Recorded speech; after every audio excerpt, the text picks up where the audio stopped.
வணக்கம் சார். வணக்கம் sir. People voice சார்பாக அரசியல் விமர்சகர் திரு தளவாய் ராஜேந்திரன் அவர்களை தேர்வு சம்பந்தமான வழிமுறை என கேட்க நேயர்களுக்கு வருக என்று அன்போடு வரவேற்கின்றேன். வணக்கம் சார். தேர்தல், ஆமாம், தேர்தல் வழிமுறை. மக்கள் தேர்தலில் வாக்களிக்க போகிறாங்கல்ல, தேர்தல் வாக்குன்னா என்ன முதல்ல மக்களுக்கு தெரியப்படுத்துங்க. ஏன் வாக்களிக்கணும்? ஏன் வாக்களிக்கணும்னா, நாட்டில் நல்லவர்களை தேர்ந்தெடுக்கணும். முறையாக அரசு நிர்வாகம் சரியாக நடக்கணும்னா அனைத்து மக்கள் வாக்கு போட்டு நல்ல பிரதிநிதியை தேர்ந்தெடுத்து வாக்களிக்கணும். ஏன் வாக்களிக்கணும்? அது கடமை சார். அது நீங்கள் சொல்கிறது தேர்தலில் வாக்கு செலுத்துகிற மக்களுக்காக பேசக்கூடிய அந்த நாடாளுமன்றத்தில் போய் பேசக்கூடிய பிரதிநிதியை தேர்ந்தெடுக்கணும்னு சொல்றீங்க. ஆமாம், அதுவும் யார் நல்லவர்களாக தேர்ந்தெடுக்கணும்னு முடிவு பண்ணியிருக்குது. அது சுயேட்சா கூட ஒருத்தரை தேர்வு பண்ணலாம். சில கட்சிகள், பல கட்சிகளை சேர்ந்த பிரதிநிதியை நிறுத்துவாங்க. நாடாளுமன்றமாக இருந்தாலும் சரி, சட்டசபையாக இருந்தாலும் சரி, பஞ்சாயத்து எலெக்ஷனாக இருந்தாலும் சரி, ஒரு நிர்வாகம் ஒழுங்காக நடக்கணுங்கிற நம்பிக்கையில் ஒரு தடவை தேர்வு பண்ணுறாங்க. அது மக்களுடைய முக்கியமான கடமைனா ஒவ்வொருத்தருக்கும் ஒரு வாக்குரிமையை கொடுக்குறாங்க. இந்த ஜனநாயக கடமையில் மக்களால் வாக்கு செலுத்தப்பட்டு மக்களுக்காக, ஆமாம், மக்களுக்காக பேசக்கூடிய மக்கள் பிரதிநிதி, ஆமாம், மக்களுக்காக மக்களே தேர்ந்தெடுத்து மக்களுக்காக பேசக்கூடிய மக்கள் பிரதிநிதியை அனுப்புகிறாங்க. அவரு இவங்களுடைய கோரிக்கையை அங்கே போய் சொல்லி அந்த நிர்வாகத்தை இயங்க வைக்கணும். இந்த மக்களோட என்னென்ன குறைகள் இருக்குது, என்னென்ன வருங்கால வளர்ச்சிக்கு என்னென்ன பண்ணணும் அப்படிங்கிறத இவங்க தன்னுடைய மக்கள்கிட்ட ஒரு வாங்கி அங்கே போய் சொல்லி அதை சட்டமாக நிறைவேற்றணும். இதுக்கு தான் அது மொத்தமாக செய்ய முடியாதுங்கிறதுனால ஒரு பிரதிநிதியாக அனுப்புகிறாங்க. இது பிரதிநிதியாக அனுப்பும்போது இந்த தேர்வு முறை இருக்குல்ல, ஒரு காலத்தில் மன்னர்கள் அவங்க இருப்பாங்க.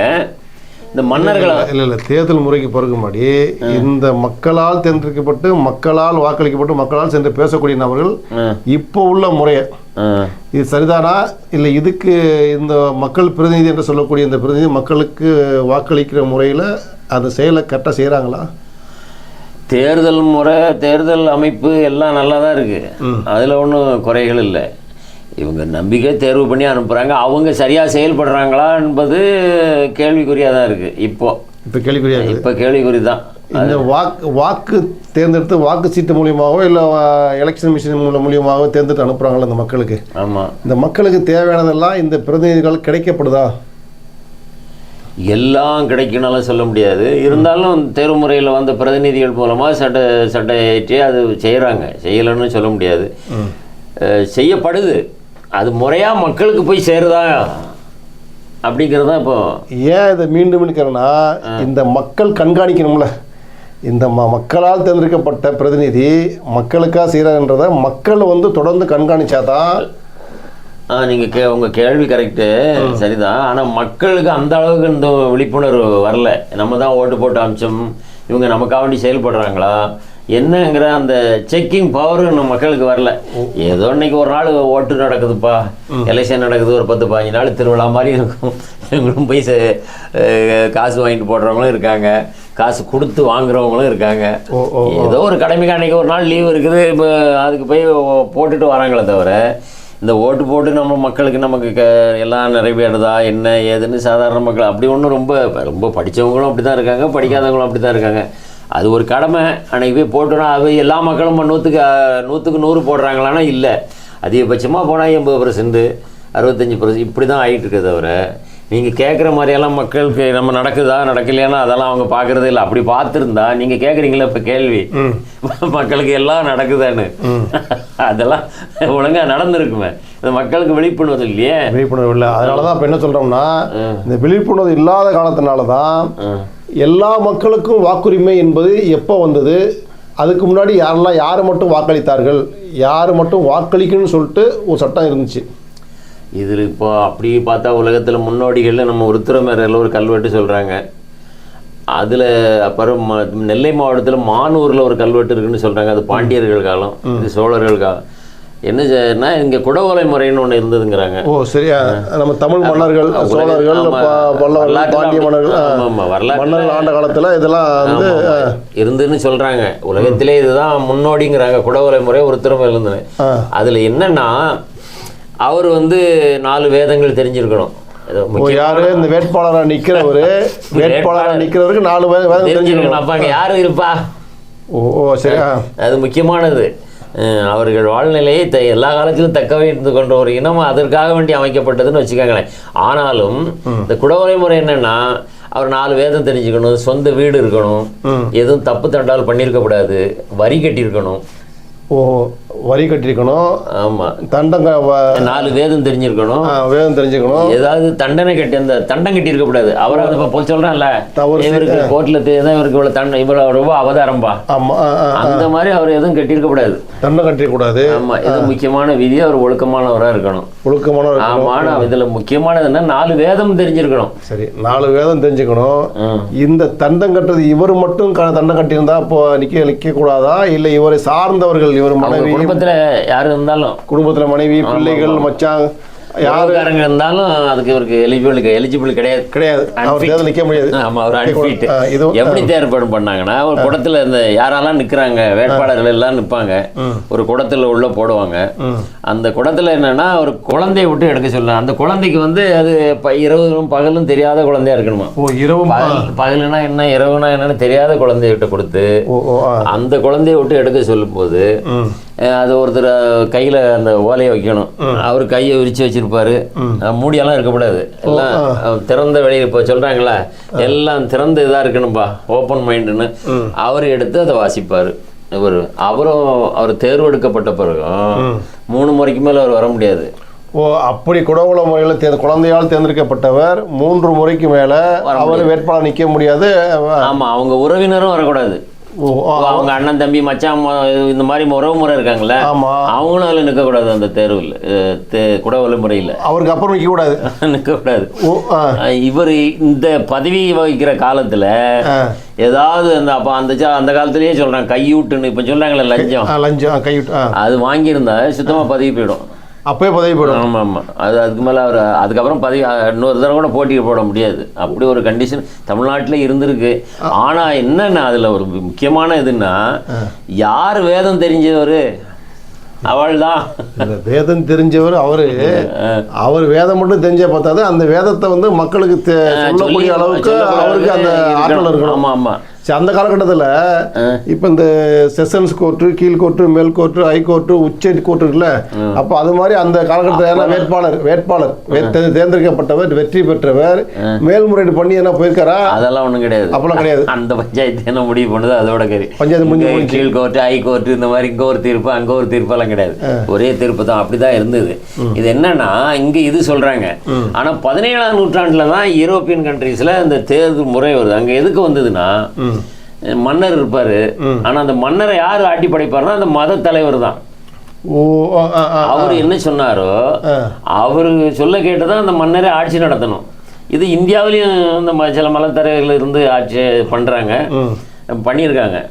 அப்போ இந்த தேர்வு முறையெல்லாம் வந்து தொழில்துறையெல்லாம் ரொம்ப வளர்ந்து வரும்போது இந்த முதலாளித்துவ முறை வந்துடுது. தொழில்துறை வளர்ச்சி வந்த உடனே அப்போ என்ன பண்ணனா, இப்போ மத தலைவருக்கும் மன்னர்களுக்கும் போட்டி வந்து, நீ என்ன சொல்றது, நான் வைக்கிறது தான் வருச்சுன்னு மன்னர்கள் எல்லை மீறுறாங்க. இப்படி மீறும்போது என்னன்னா, மத தலைவர் வேண்டாம் மன்னர் வேண்டாம்னு ஜனநாயக முறையில் தேர்வு பண்ணலான்னு சொல்லி அந்த தேர்வு முறையை கொண்டு வராங்க. அப்போ வந்து 17ஆம் நூற்றாண்டுலேயே 17 மன்னர் வேலையை பாருங்க, மத தலைவர் மத வேலையை பாருங்க, பாருங்க. ஆமா, சில புரட்சிகளெல்லாம் நடந்து அப்படி நடந்துதான் அந்த இதெல்லாம் மாற்றம் வருது. ஆனா இந்த முறையெல்லாம் சாக்ரட்டிஸ் பீரியட்ல சொல்லியிருக்காங்க. அது சரியான இது எனக்கு தெரியல. இப்படி வருந்தது. அதுக்கப்புறம் இந்த அப்படியே ஓட்டு போடுறது கூட அவர் வரி கட்டியிருக்கணும். பணக்காரங்கள் தான் அதில், பெண்களுக்கு ஓட்டுரிமை கிடையாது. அப்போ வந்து அந்த 17ஆம் நூற்றாண்டுலையும் பிறப்புகள் ஓட்டு போட்டு தேர்வு பண்ண ஒரு காலம் அதுக்கு லேண்ட்லார்டு இருக்காங்கல்ல, தேர்வு பண்ணி ஒரு மன்னரை நினைப்பான், அவர் ஆட்சி நடத்திட்டு இருப்பாரு. அது ஒரு ஜனநாயக முறைன்னு சொல்றாங்க. அதுக்கப்புறம் என்ன ஆச்சுன்னா, பிறப்புகள் ஓட்டு போட்டு சாதாரண உழைப்பாளிகள் எங்களுக்கும் ஓட்டு வேணும்பா, நீ மட்டும் போட்டு தேர்ந்தெடுத்து உண்டாக்கிட்ட எப்படி, நாங்களும் எங்களுக்கும் ஓட்டு உரிமை ஒன்று, இவங்க சாதாரண தொழிலாளிகள் அவங்களும் கேட்டு 2 பேரும் சேர்ந்து ஓட்டு போட வருது. வாக்குச்சீட்டு முறைக்கு நிலப்புறத்தில் மட்டும் ஓட்டு போட்ட காலம் சீட்டு இல்லை, கை தூக்குவாங்க போட்டு இந்த சாதாரண உழைப்பாளி இருக்கான்ல இவனுக்கு சில தேவைப்பட ஏமா நீ மட்டும் தான் ஓட்டுவா. அந்த பிரபுகள் அவைன்னு ஒன்று இருந்தது, லேபர் அப்போ 2 பேரும் போட்டு தேர்வு பண்ணுற மாதிரி ஒரு சிஸ்டம் வருது. அதுக்கப்புறம் என்னென்னா இந்த முறையால் வந்து புரட்சியெல்லாம் நடந்து ஒவ்வொரு ஊரில் ஒவ்வொரு மாதிரி நடக்குது. இதுக்கப்புறம் ரஷ்யாவில் வந்து இடதுசாரி ஆட்சி வருது. அங்கே வந்து தான் முதல்ல பெண்களுக்கும் ஓட்டு உரிமை உண்டுப்பா. ஓ அப்படி இல்லை, இது வரைக்கும் நிலப்பிரபுத்துகள் அப்புறம் இந்த தொழிலாளி இவங்கெல்லாம் சேர்ந்து கேட்டு அதுக்கப்புறம் பெண்களுக்கு ஓட்டுரிமை கேட்குறாங்க, ரஷ்யாவில் கொடுக்குறாங்க. இப்போ இது அங்கே வந்தோம்னா ஒரு பெரிய மாற்றம் வருது. உலகம் பல நாடுகள் சுதந்திரம் ஒரு பிரிட்டிஷ் சாம்ராஜ்யம் தான் பெருசாக அடிமை நாடாக இருக்குது. அங்கே பல நாடுகள் சுதந்திரம் அடைகிறாங்க. அப்போ ஒவ்வொரு நாட்டிலும் அந்த தேர்வு முறை மூலமாக ஜனநாயக முறைப்படி ஒரு தேர்ந்தெடுத்து மன்னர் பிரதிநிதி, இப்போ மக்கள் பிரதிநிதி இவங்க தேர்வு பண்ணுறவர் தான் போய் அங்கே உட்காந்து ஆட்சி நடத்துவார். அவங்களுக்கு தேவையான சட்டங்களை இந்த பிரதிநிதிகளுடைய மெஜாரிட்டி பலத்தில் அவங்க மக்களுக்கு என்ன தேவையோ அந்த இதுபடி தேர்வு பண்ணி அவங்க ஆட்சி நடத்துவாங்க. இப்படி வரும்போது நமக்கும் சுதந்திரம் கிடைக்கும் இந்தியாவுக்கு 47. அப்போ நமக்குன்னு சட்டம், அரசியல் அமைப்பு சட்டம் எழுதுறதுக்கு 3 வருஷம், அது 50 தான் அது நமக்கு ரெடி ஆகும் அரசியல். அப்போ ஒருத்தருக்கு ஒரு ஓட்டு, அது ஏழையாக இருந்தாலும் சரி பணக்காரனாக இருந்தாலும் சரி அரசியல் சட்டத்தில் அதை கொண்டு வந்துடுறாங்க அம்பேத்கர். இதில் மன்னராக இருந்தாலும் ஒரு ஆளுக்கு ஒரு ஓட்டு. அவர் பெரிய முதலாளியாக இருந்தாலும் சரி கீழே சாதாரண தொழிலாளியாக கூலி தொழிலாளியாக இருந்தாலும் சரி ஒருத்தருக்கு ஒரு ஓட்டு. இப்போ ஆண் பெண்ணு இருவருக்கும் உண்டும். அப்போ முதல்ல இந்தியாவில் ஓட்டு முறைன்னு 21 வயசு வச்சுருந்தாங்க. ஓ 21 வயது கடந்துருந்தா ஓட்டு போடலாம். இப்போ 18 ஆக்கிட்டாங்கன்னு வச்சுக்கோங்க.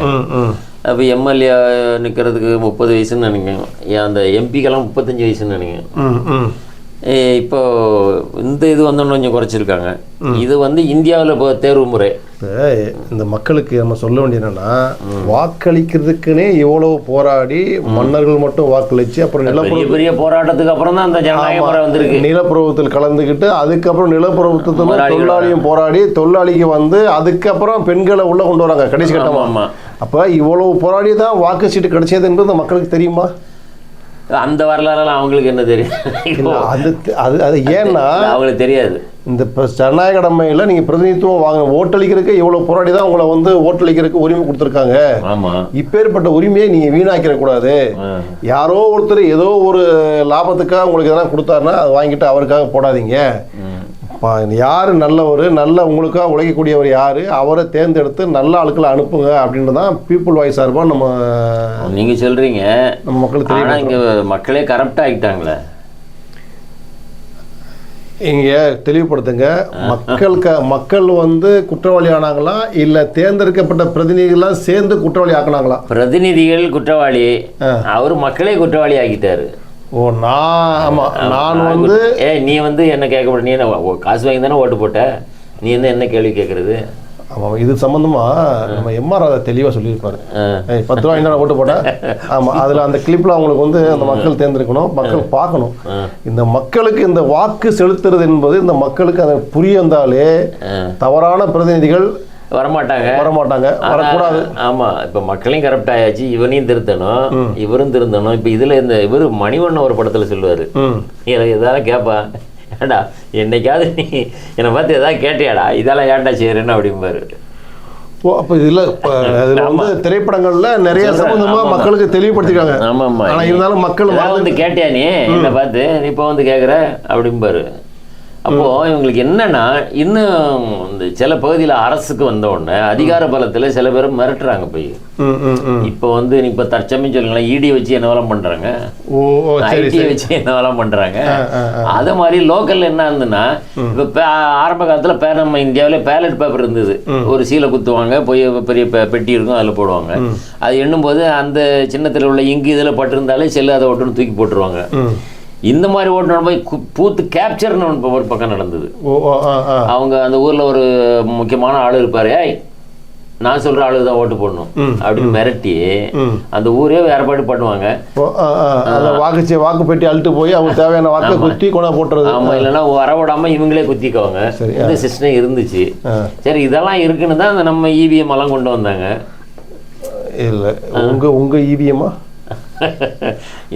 நம்ம இவிஎம் தாங்க, அது நம்ம அரசுக்குள்ள நமக்கு தானே. நம்ம அரசு நமக்குள்ள இவிஎம் நம்ம வச்சுக்கிட்டாலும் இந்த இவிஎம் மிஷினால எலெக்ஷன் ஓட்டிங் மிஷினால ஏகப்பட்ட பிரச்சனை வருது அப்படின்னு சொல்லிட்டு தேர்தல் கமிஷனர் தேர்ந்தெடுக்கப்படக்கூடிய தேர்தல் கமிஷனர் நல்லவராக இருக்கணும், நல்லாளா தேர்ந்தெடுக்கணும் அப்படின்னு சொல்லிட்டு தான் நம்ம எல்லா வழக்குகளுக்கும் உச்சபட்சமாக உச்சநீதிமன்றத்தை அணுகுவோம். அதனால போன அரசாங்கத்து வரைக்கும் என்ன எப்படி வச்சுருந்தாங்கன்னா, தேர்தல் கமிஷன் தேர்ந்தெடுக்கும் போது உச்ச நீதிமன்ற நீதிபதி, தலைமை நீதிபதி அவர், எதிர்கட்சி தலைவர், பிரதமர், இவங்க 3 பேரும் சேர்ந்து தான் தேர்தல் கமிஷனை உருவாக்கணும்.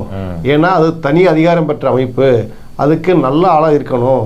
அப்பேற்பட்ட ஆளை தேர்ந்தெடுக்கிறதுக்கு உச்ச நீதிமன்ற தலைமை நீதிபதி பிரதிநிதித்துவம் கண்டிப்பாக ஒரு பங்களிப்பு இருக்குன்னு சொல்லிட்டு தான் வச்சுருந்தாங்க. ஆனால் இப்போ இவங்களே தேர்தல் கமிஷன்ல இவங்களே தேர்வு பண்ணி, அதுதான் அவங்க பேசி தேர்தல் தானே சார், தேர்தல் உச்ச நீதிமன்றத்தை தலைமை நீதிபதி மட்டும் அவர் எடுக்க வேண்டிய அவசியம் ஏன் வந்துச்சு? அவர் என்ன எங்களுக்கு சாதகமா நடக்கணும், எங்கால தேர்வு பண்ணி நாங்கள், இதுவும் தேர்தல் முறை தானே. இப்போ குற்றவாளிகளாக அதிகமாக கொண்டு போய் சேர்க்க வேண்டிய இடத்துக்கு தயாராகிட்டு இருக்கு, மக்கள் தயார்படுத்துறாங்க. நாங்கள் குற்றவாளியாக இருக்கும்போது எங்களுக்கு ஆதரவாக இருக்க ஆளுகளை நாங்கள் வச்சுக்குவோம்.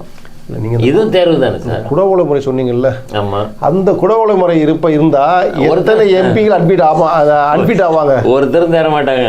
இப்போ இருக்க எம்பிகள் யாரும் தர மாட்டாங்க. அது எந்த ஆளா இருந்தாலும் சரி, ஒருத்தரும் தர மாட்டாங்க. இப்பவே போன தரமே 170 பேர் குற்றவாளிகள்னாங்க. ஒரு கட்சியினுடைய எம்பிக்களை 170 பேர் மேல குற்றம் இருக்குது, வழக்கு இருக்குது, அவங்களால எம்பியா இருக்காங்க, கிரிமினல்ஸ்னு சொன்னாங்க. எம்பி ஆகி பெண்கள்லாம் சேர்ந்து குத்துச்சண்டை பெண்கள் சேர்ந்து புகார் கொடுத்து அவர் மேல வழக்கு, ஆமா, அதை வந்து காவல் நிலையத்தில் வந்து வழக்கு பதிவு பண்ணப்பட்டும் அவர் தொடர்ந்து இருக்காரு. ஆமா, அவர் அந்த ஊர்ல ஃபேமஸான ஆளு, அவரை பகைச்சிக்கிட்டு அந்த ஊர்ல அவங்க ஓட்டு வாங்க முடியாது. இப்போ இன்னொரு கேள்வி எனக்குன்னா, இப்போ நாளைக்கு தேர்தல் நினைக்கிறேன். ஆமா, நாளைக்கு தேர்தல். நாளைக்கு தமிழ்நாட்டில் மட்டுமா வேற இல்லை, மொத்தம் பல இடங்கள் இருக்குது. ஆமா ஆமா, அந்த நாளைக்கு போட்டு ஜூன் மாதம் வரைக்கும் கிட்டத்தட்ட ஒரு 1.5 மாதம் வரைக்கும் காத்திருக்க வேண்டிய காலம் ஏற்படுது. குடவோலை முறை காலத்தில் எப்படி அதை வந்து தேர்தல் சொன்னாங்க? அன்னைக்கு உடனே பண்ணி உடனே சொல்லிடுவாங்க. அன்னைக்கு எலெக்ஷன், அன்னைக்கு ஓட்டு போடணும். அன்னைக்கு இவ்வளவு இவிஎம் எல்லாம் சொல்றோம். போன எலெக்ஷன் 19ல் 4 கட்டமா நடந்தது. இப்போ 7 ஒவ்வொரு முறையும் இப்போ 2 கட்டமா நடத்துனா அது அட்வான்ஸா வளர்ச்சி அடைஞ்சிக்கணும் பேரு. இப்போ 7 கட்டமா நடக்குன்னா அது என்ன வளர்ச்சி? அது தெரியாம தான் சார் மக்கள் கேட்குறாங்க சார். மக்கள் நினைச்சாங்கன்னா, நீ குடவோலை முறையில் அன்னைக்கே வேட்பாளர் நிறுத்தி அன்னைக்கே தேர்ந்தெடுத்து, கூட பாப்புலேஷன் கம்மியாக இருக்கும், தேர்வு முறையில் கம்மியாக இருந்திருப்பாங்க சார். இப்போ நான் என்ன சொல்கிறேன், பேலட் பேப்பரில் எனக்கு தெரிஞ்சு 2 கட்டமாக நடத்தி உடனே ஒரு வாரத்துக்குள்ள தேர்தல் அறிவிச்சிருக்காங்க. அப்படிதான் சொல்கிறாங்க.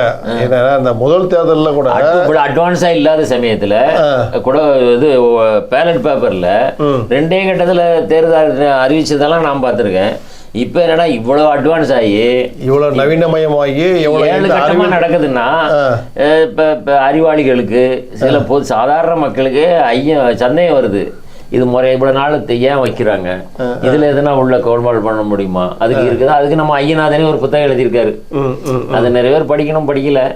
அப்போ ஒரு ஐயம் எழுது, இதுல ஏதாவது தப்பு நடக்குமா, நடக்கிறதுக்கு வாய்ப்பு இருக்கு. ஆனா நிறைய நிபுணர்களும் சொல்றாங்க. நிபுணர்கள் மட்டும் இல்லை, நீதிபதிகளும் சொல்றாங்க. நீதிபதி சொல்றாங்க. ஆனா நீதியை வந்து நிலைநாட்டக்கூடிய வழக்கறிஞர்களும் ஊர்வலம் போறாங்க. இல்ல, அவங்க எதுக்கு போனாங்கன்னா, அதுக்கு முன்னாடி ஐஏஎஸ் அதிகாரி சொல்லக்கூடிய உச்சபட்ச அதிகாரிலாம் சேர்ந்து சொன்னாங்க நீதித்துறைக்கு அந்த வழக்கே ஒண்ணு நிலுவையில் இருக்குங்க. 170 எம்பிக்களுடைய வாக்கு வித்தியாசமே டேலி ஆகல. உளுந்து பதிவானதுக்கும் தேர்வில் இதுக்கு சொன்னதுக்கும் இடையில நிறைய வித்தியாசம் இருக்குன்னு வழக்கு நடக்கும். அந்த வழக்குன்னு விசாரணைக்கு வர்றதுன்னு சொல்கிறாங்க. அந்த வழக்கு விசாரித்தாலே அது சரியாக டேலி ஆகலை, ஒன்று குறையுது இல்லைன்னா கூடுதுங்கிறாங்க. இப்போ இவ்வளோ 100 வாக்கு இதாகுதுன்னா 120 வாக்கு 150 வாக்கு போனால் எப்படி? ஓட்டு போட்டு அதை சீல் வைக்கும் போது 100 வாக்கு இருந்துச்சுன்னா இன்னும் அதிகமாக வருது, டேலி ஆக மாட்டேங்க. இல்லைன்னா கம்மியாக இருந்தால் கூட ஒத்துக்குவாங்க. அதிகமாக போன இப்போ உத்தரப்பிரதேசில் ஒருத்தர் ஓட்டு போட்டார் சார். அவர் சொன்னார், நான் எங்கள் குடும்பத்தில் 90 பேர் என்னவோ சொன்னார். 90 பேர் பகை, என் பொண்டாட்டி எனக்கு பகை. நான் போட்ட ஓட்டு எங்கள் சீரோ காட்டு தான். அவர் ஓட்டு போட்டு அவர் போட்ட ஓட்டை காணும். அப்போ மக்களுக்கு ஐயம் வரும்ல. வழக்கு நடக்குது, பல பேர் வழக்கு போடுறாங்க. சில வழக்கை ஹைகோர்ட்டு டிஸ்மிஸ் பண்ணுது, சில வழக்கை அட்மிட் பண்ணிக்குது. சரி, இப்போ அந்த இது வழக்கு நடக்குது. அந்த வழக்கில் அன்றைக்கி காரசாரமாக தான் நடக்குது. நீதிபதிகள் வந்து அப்பா அவங்க கேட்குற கேள்வி எல்லாம் பார்த்தா மறுநாளே இந்த தலைகளை மாற்றுற மாதிரி கேள்வி கேட்குறாங்க வக்கீலுங்கிட்ட. ஆனால் நான் இப்படி பார்த்துருக்கேன் பல வழக்குகளை இப்படி காரசாரமாக நடக்கும். பிறகு தீர்ப்பு சொல்லும்போது அது சொதப்பெல்லாம் இருக்கும். இல்லை இப்போ இந்த இடையில இப்போ ஒரு 3-4 தேர்தல் 3-4 தேர்தல் தான் இந்த மாதிரி குளறுபடி அதிகமாக இருக்குன்னு சொல்கிறாங்க. ஆமாம். ஸோ அந்த அடிப்படையில் இப்போ நாளைக்கு நடக்க இருக்கிற தேர்தலில் மக்களுக்கு சந்தேகம் இல்லாமல் தேர்தல் நடந்து நல்ல நியாயமான நீதி நேர்மை தவறாத ஆசைப்படுறோம். நீதி நேர்மை தவறாத வேட்பாளர்களுக்கு மக்களால் நீதி பெறலாத மக்களால் தேர்ந்தெடுக்கப்பட்டு நாடாளுமன்றத்துக்கு அனுப்பப்பட்டு இந்த தேர்தல் மிஷின்களில் தேர்தல் சம்பந்தமான குளறுபடிகளை இந்த பாராளுமன்றம்னா நாடாளுமன்றத்தில் இருந்து நல்லபடி நடக்குன்னு ஆசைப்படுறீங்க. ஆமாம், அது மக்கள் சார்பாக இந்த மாதிரி ஏகப்பட்ட குளறுபடிகளை களைய வேண்டும். இனிமேல் இது மாதிரி மக்களுக்கு சந்தேகம் ஏற்படக்கூடாத அளவுக்கு இந்த பிரதிநிதிகள் வந்து பிரதிநிதிகளும் சரி தேர்தல் கமிஷனும் அந்த மக்களுக்கு ஐயம் வராமல் நடந்துக்கணும். பிரதிநிதிகள் மட்டுமா, இப்போ தேர்தல் கமிஷனுக்கு ஒரு பொறுப்பு இருக்குல்ல, அவங்க சரியாக செயல்படணும்ல. அவங்க சரியாக செயல்படுறாங்கன்ட்டு தான் மக்கள் நம்புகிறாங்க, நம்மளும் நம்புகிறோம். ஆனால் அந்த செயல்பாட்டில் ஏகப்பட்ட குளறுபடிகள் வரும்போது அது சந்தேகத்துக்குரியது ஆயிடுது. அந்த சந்தேகம் இருக்கக்கூடாது. மக்களுக்கு அப்ராம்டாக தெளிவாக இருக்கணும். நாங்கள் சீசரை சந்தேகத்தை அப்பாற்பட்டவன்ற மாதிரி தேர்தல் கமிஷன் நாங்கள் சந்தேகத்துக்கு அப்பாற்பட்டவர்கள், எங்கள் அரசியல்வாதியில் எங்களை இயக்கக்கூடாது, நாங்கள் தனி ஆட்சி அதிகாரம் பெற்றவர்கள். எப்படி ஒரு காலத்தில் டிஎன் சேஷன் ஒருத்தர் இருந்தார்ல, ஆமாம் ஆமாம், அவர் வந்து ஒரு நிலை நாட்டினார்ல, அந்த மாதிரி அவரளவுக்கு இல்லைனாலும் நீங்கள் நீதி பெறலாமல் தேர்தல் ஆணையாளர்கள் நேர்மை தவறாமல் அறம் சார்ந்து பாரபட்சம் பார்க்காமல் மக்களுக்காகவும் மக்கள் பிரதிநிதிகளுக்காகவும் நீங்களும் சேர்ந்து ஒத்துழைப்பு கொடுக்க வேண்டும், நீங்கள் நேர்மையாக இருக்க வேண்டும் என்று இருப்பீர்கள் என்று நம்பி பீப்புள் வாய்ஸ் சார்பாக பொதுமக்களுக்கு எடுத்த இந்த தேர்தல் வேண்டுகோள் விடுக்கிறீர்கள். ஆமாம் ஆமாம் ஆமாம். உங்கள் ஆல்பர்ட்டனுடைய சாரோட இது நடந்தால் நல்லதுன்னு நானும் நினைக்கிறேன். நடக்கணும். நீங்கள் நான் எல்லாரும் சேர்ந்து இந்த மாதிரி இந்த முறைகளை திருத்தங்கள் இருக்கக்கூடாது, தெளிவாக இருக்கணும் அப்படின்ற ஒரு இப்போ வழக்கம் சேர்ந்து போராடி நோட்டீஸ் கொடுக்குறாங்க. ஐஏஎஸ் அதிகாரிகள் வழக்கு ஒன்று நடந்துகிட்டு இருக்கு. ஆமாம், வழக்கு நடந்துகிட்டு இருக்குது, உச்சநீதிமன்றம் நடந்துகிட்டு இருக்குது. ஐஏஎஸ் அதிகாரிகள் சேர்ந்து லெட்டர் எழுதுறாங்க. இனிமேல் நடாத இதுக்கு ஒரு முற்றுப்புள்ளி வைக்க வேண்டும் என்று பீப்புள் வாய்ஸாக கோரிக்கை வைத்து விடைபெறுகிறோம். பீப்புள் வாய்ஸ் அரங்கத்துக்கு தேர்தல் சம்பந்தமான விளக்கங்களை கொடுத்தமைக்காக அரசியல் விமர்சகர் தளவாய் ராஜேந்திரன் நன்றி கூறி விடைபெறுகிறோம். நன்றி, வணக்கம்.